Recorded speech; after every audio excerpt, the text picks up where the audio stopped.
Assalamualaikum warahmatullahi wabarakatuh. Waalaikumsalam warahmatullahi wabarakatuh. Nama saya Lutfi dari Depok. Silakan Mas Lutfi. Saya calon mahasiswa yang insya Allah nanti tanggal 15 mau ujian di UIN Syarif Hidayatullah. Masya Allah. Nah, jadi salah satu dari hal yang menarik dari Al-Azhar ini saya tahu adalah wasatiyatul Islam. Dan saya mau tahu lebih banyak tentang wasatiyatul Islam itu. Mungkin itu pertanyaannya. Wasatiyatul Islam.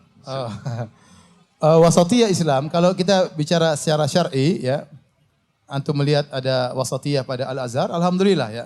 Wasatiyah orang sering terjemahkan dengan moderat, tapi sebenarnya wasatiyahnya sikap tengah. Kita Islam sikap tengah ya. Jangan gulu, jangan tafrid. Gulu itu terlalu ekstrim, tafrid meremehkan. Islam tidak demikian ya. Ada contoh dalam Islam, ada kelompok yang di ujung, tidak di tengah. Dan itu banyak. Contoh misalnya dalam masalah keimanan. Ada namanya Khawarij, ada namanya Murji'ah. Khawarij mudah mengkafirkan orang, Murji'ah mengatakan yang bermaksiat pun imannya tinggi. Ahlus sunnah wasatiyah, tengah. Ya, orang yang melakukan maksiat tidak dikatakan kafir, namun tidak dikatakan imannya tinggi seperti imannya Jibril. Imannya berkurang. Ini contoh. Contoh dalam masalah misalnya kepada para wali. Ada orang berlebih-lebihan menganggap wali sampai pada derajat mungkin nabi, sampai dikatakan maksum, kalau sudah meninggal diminta-mintai.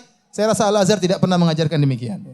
Dan sebaliknya juga bukan meremehkan, wali dianggap orang biasa, ya, diremehkan, tidak dihargai, tidak dihormati juga tidak. Kita di tengah-tengah, menghargai para ulama, menghargai para wali, namun tidak kita angkat derajatnya berlebihan sampai sederajat nabi, tidak mungkin salah. Ini tidak benar. Tidak ada yang maksum. Yang maksum cuma siapa? Nabi SAW. Kata Imam Malik, kullun yu'khadu qawluhu wa yurad ila sahib hadal qabr. Setiap orang boleh diambil perkataannya dan boleh ditolak kecuali Nabi SAW. Dalam banyak hal. Contoh saja masalah berpakaian. Ya, sebagian orang berlebih-lebihan menyangka bahwasanya semua misalnya yang dipakai oleh Nabi sunnah sampai zaman sekarang. Sehingga mereka menganggap misalnya sorban adalah sunnah.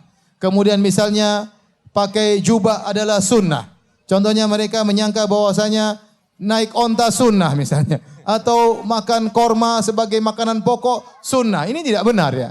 Itu namanya perkara-perkara jibili, perkara-perkara adat di zaman Arab. Bukan itu sunnah. Yang sunnah adalah pakaian yang syar'i, menutup aurat ya. Kemudian tidak tampil beda di antara masyarakat seperti itu.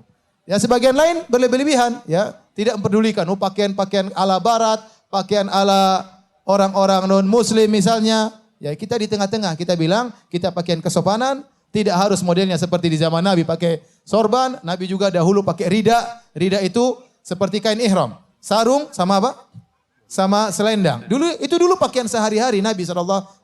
Terkadang dia pakai jubah, terkadang dia pakai rida. Makanya tadi saya sebutkan waktu Nabi dalam waktu Nabi mengalami di perang Badar, Nabi berdoa sampai ridanya jatuh. Kemudian diambil oleh Abu Bakar.